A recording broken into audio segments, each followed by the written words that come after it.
1, 2, whoop. And it goes chuck, chuck, chuck, chuck, rib roast, strip. Thank you, buddy. This is a rib roast. This is where you get ribeyes from. I'm gonna cut it into ribeyes. There are 2 ends to it. Each one's a little bit different.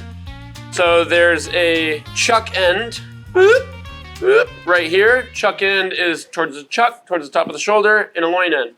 Nick, would you step over here, please? This is the chuck right here on a cow. This is what this is. It's a 109D rib roast. So you're gonna cut ribeyes from this.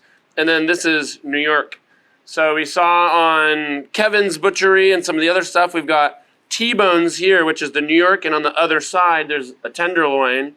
And the rib eye or rib roast, which is this guy, this is the chuck end. It goes chuck, chuck, chuck, chuck, and starts to turn more into the loin, which is this, which is basically a New York, and then it turns into the whole strip loin here. So it's all one continuous system. Chuck, rib roast, strip for New Yorks.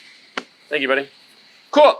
So one of the things I love about ribeyes like this or any of these subprimals is you can get them for a lot cheaper than steaks, especially if you go to Costco or whatever. And this is exactly how you would get it at Costco, except it would be cryo-packed.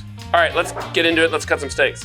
Unless you're gonna roast it whole, I don't do any trimming here. I slice it into steaks, then look at it, because each steak you might want to do something differently with. So these are almost always kind of fanned out at some funny way. They're never super square. I like to get a nice square end first. So again, here's the chuck side.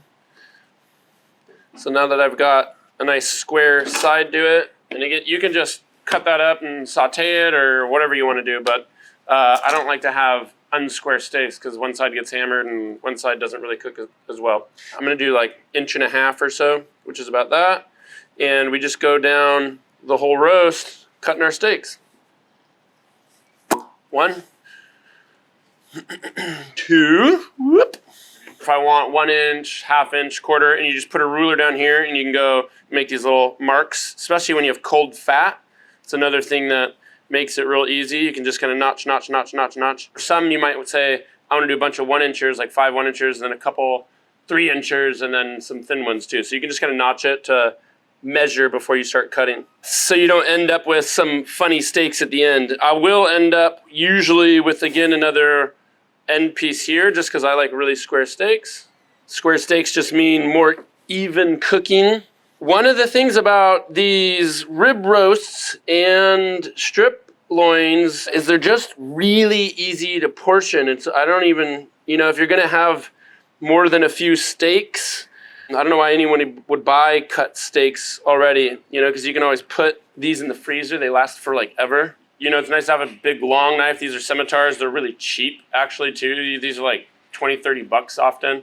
I don't saw, you're usually not sawing. You kind of want to find your mark and a nice swoop forward, and then I use the curve, and I've landed on the butcher table or cutting board. And once you have that, then you just draw back through it. Same thing you would do with like a big tuna loin or something, And then see, I've got this end piece here. This is where you could decide, do I want to do a couple thin things, cut it into little nuggets? It's up to you, whatever you want to do. I'm just going to leave it whole.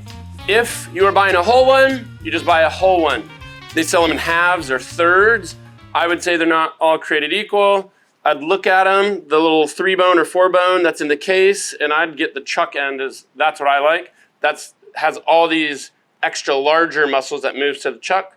This guy's the spinalis, that's the cap. That's my favorite cut on the whole cow. I want more of that and less of the loin here, which turns into the New York as I get down here. And this becomes the New York, and this no cap at all. And for a ribeye, I like all the diversity of muscles. So I like these ones. These are my favorite steaks. And they just get incrementally less dynamic and delicious towards the loin for me for ribeye. So today I'm going to be cooking 2 of them. I'm going to take these 2. So these guys, they call them a tail or a lip.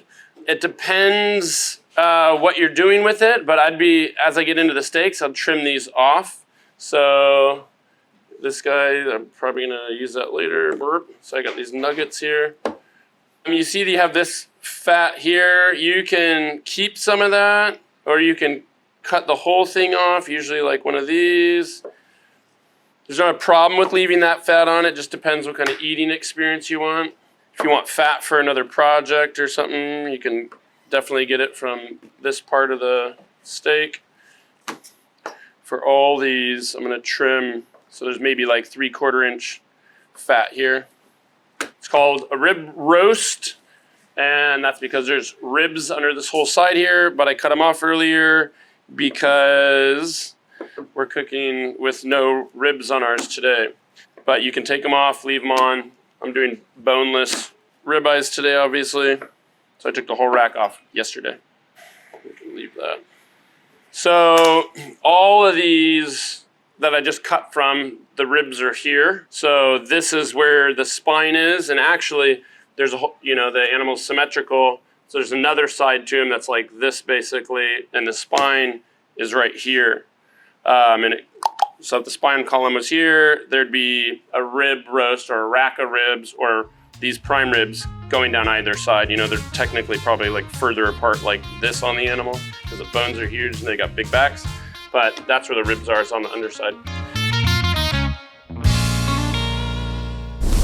Subscribe to our channel and visit chefsteps.com for more tips, recipes, guides, and tools to help you level up in the kitchen.